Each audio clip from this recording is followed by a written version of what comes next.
উফ, অনেকদিন পর সূর্যের মুখটা দেখতে পেলাম। তোরা বড়ই স্বার্থপর বুঝলি।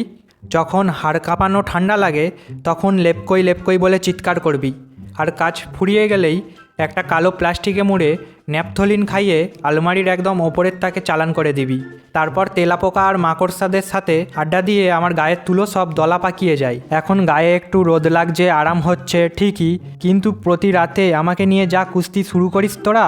তোরা এই কুস্তিগিরি যদি অলিম্পিকে দেখাতিস, নির্ঘাত মেডেল পেতিস, কেউ আটকাতে পারতো না।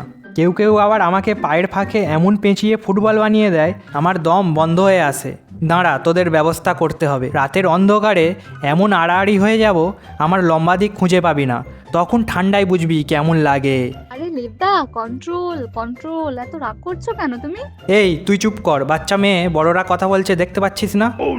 আর একটা কথা, আমাকে রোদে দিস ভালো কথা, কিন্তু ওই যে বড় লাঠিটা দিয়ে ধামধাম করে আমাকে মারিস ধুলো তাড়ানোর নামে, ওটা একটু বেশি হয়ে যায় না?